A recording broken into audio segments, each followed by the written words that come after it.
करवाया।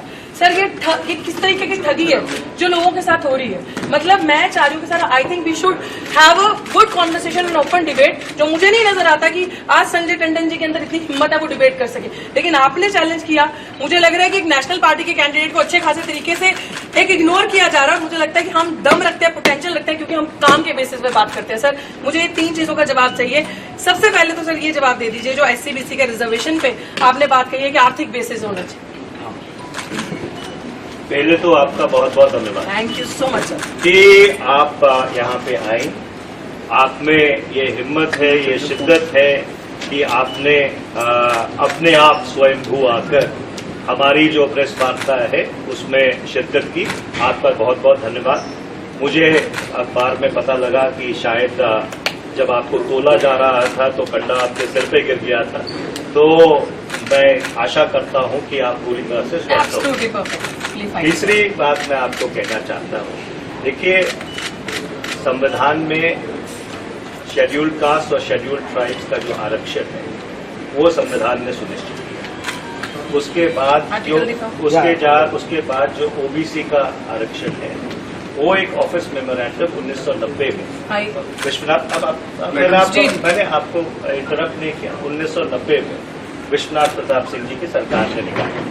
उसका संशोधन करके 1991 में जब डॉक्टर नरसिम्हा राव की सरकार आई, आप तो शायद दिल्ली विश्वविद्यालय में प्रोफेसर भी हैं तो आप जानती होंगी कि उसका अनुमोदन करके टीवी नरसिम्हा राव जी की सरकार ने उसको निकाला। और उसके बाद वो मामला सुप्रीम कोर्ट में था और 1993 में सुप्रीम कोर्ट ने उसके ऊपर मोहर लगाई और जो OBC का आरक्षण है 27% उसको अप्रूव किया।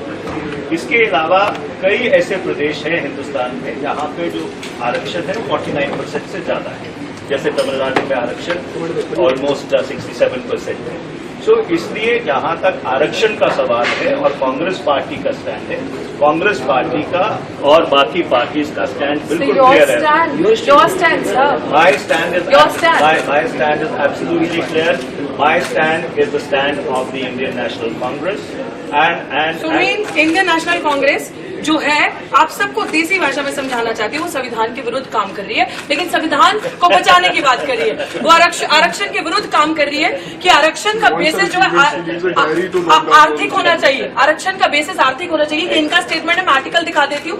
ठीक एक दिन पहले, कुछ दिन पहले, बिल्कुल मोहन भागवत के सर प्लीज लूज कमेंट करना बंद कीजिए सर। आप ये बता, सेंसेशन क्रिएट नहीं कर रहे सर, हिम्मत है डिबेट की। डिबेट ऐसे नहीं होता। आप बताइए एक तो रिजर्वेशन के खिलाफ बात करनी है सर, वो कैंडिडेट नहीं। संविधान देखिए, संविधान को बचाने की बात करनी है, बिल्कुल गठबंधन नहीं, गठबंधन नहीं, आम जनता की, वेरी नाइस, आम जनता की नजर में जब पंजाब में आप इलेक्शन फाइट कर रहे हैं, इलेक्शन फाइट बिल्कुल ये है इनकी, क्योंकि इन्हीं लोगों के पार्टी से स्टेटमेंट आती है कि यूपी बिहार के लोगों को चंडीगढ़ से निकाल देना चाहिए। तो ये मायावती जी की ये बहुत स्टेटमेंट है, सुन लीजिए कि एक वुमेन का ये लोग रिस्पेक्ट सामने खड़े होकर नहीं कर सकते। और ये मायावती जी में, आप मायावती जी जब सड़कें नहीं थी ना, वो महिला सड़क पे थी, आप उनके बारे में बात नहीं करें। आप तो चंडीगढ़ में रहती नहीं है, मैं तो पैदा हुआ चंडीगढ़ में। आपको कैसे पहली बार चंडीगढ़ में वेरी नाइस। ये लोग चंडीगढ़ में रहते हैं, लेकिन चंडीगढ़ के 110 सेक्टर में रहते हैं, चंडीगढ़ की कॉलोनियों में नहीं रहते, चंडीगढ़ की बस्तियों में ये लोग नहीं रहते। ये लोग, इन लोगों ने हमें देखा अभी, ये लोग गठबंधन की बातें करते हैं, लेकिन एक्चुअली अगर हम ठगबंधन इसको कह रहे हैं तो दर्द हो रहा है, because they have never worked colonies में, बस्तीज में काम नहीं किया है। तो अभी सिचुएशन ये है कि बहनजी पे टिप्पणी करना। आप ये बता दीजिए, आपकी सरकार नहीं थी, SC ST सप्लाई पे बता दीजिए क्यों लागू नहीं हुआ। आप बहनजी पे बात कर रहे हैं ना,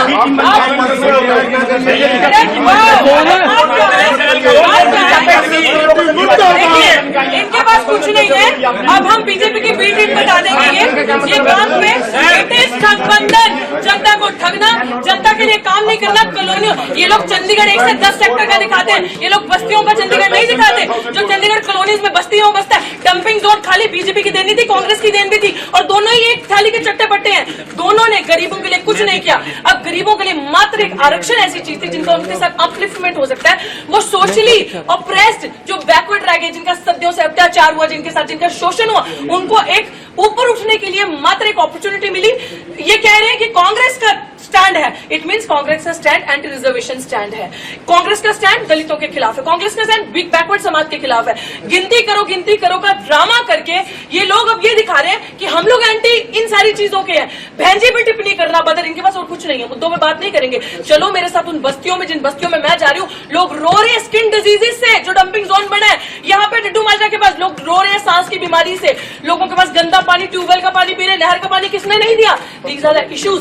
बड़े बड़े जार्गनाइज लैंग्वेज समझ नहीं आती गरीब जनता को। गरीब जनता जिसका वोट लेके ये लोग सरकारें बनाते हैं, भाजपा और कांग्रेस यहाँ पे। और मैं क्यों ना कहूँ मालिकाना अधिकार इतने देर से सुनिए, मैं क्यों ना कहूँ ये ठगबंधन, जनता को ठग नहीं रहे तो और क्या हो रहा है। सवाल ले लीजिए आप। ऐसा ये कांग्रेस की प्रेस कॉन्फ्रेंस थी, बीच में आप आई हैं। मैं बीच में नहीं आई। नहीं, आप He ended that press conference. He ended that press conference. आपकी पीस आप मीडिया से हैं, देखो, तो वो सवाल लोगों ने है, ऐसा ही सवाल end को करें। सवाल भाई, एक secretary general का cabinet of national आप सवाल लेंगे, I am आप सवाल लेंगे। of course लेंगे, but मैं पहले सवाल जवाब लेंगे। लेंगे। मैडम जवाब ले रहे हैं, लेकिन जिस तरीके से आप मायावती जी पे एलिगेशन लगाना, हमें बीट नहीं दिखाना।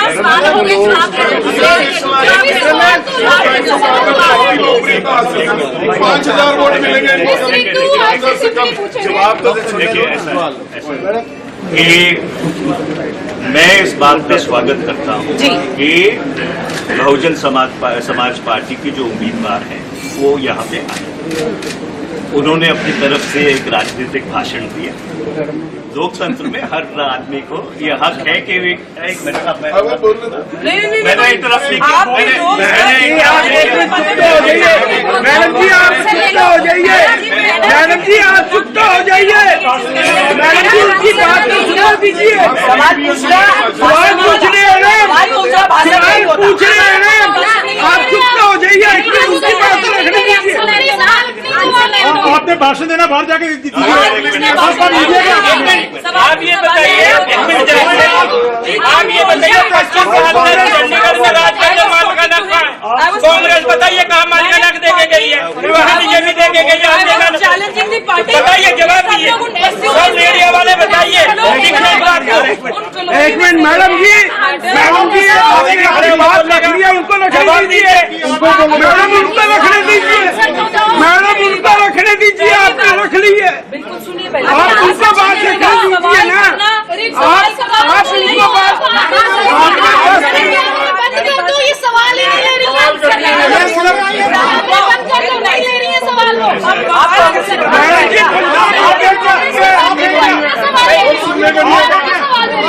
सुनिए, आपका अप्रिशिएट करेंगे, आप यहाँ पर आए, लेकिन आंसर तो लेने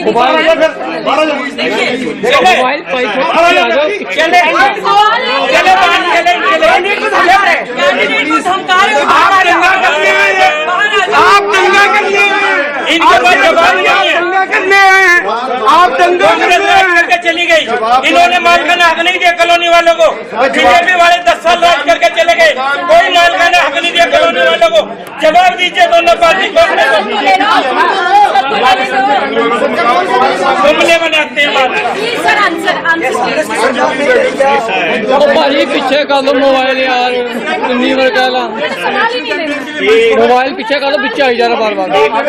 एक मिनट, बहुजन समाज पार्टी के उम्मीदवार यहाँ पर हमारी प्रेस कॉन्फ्रेंस में, हम उनका स्वागत करते हैं।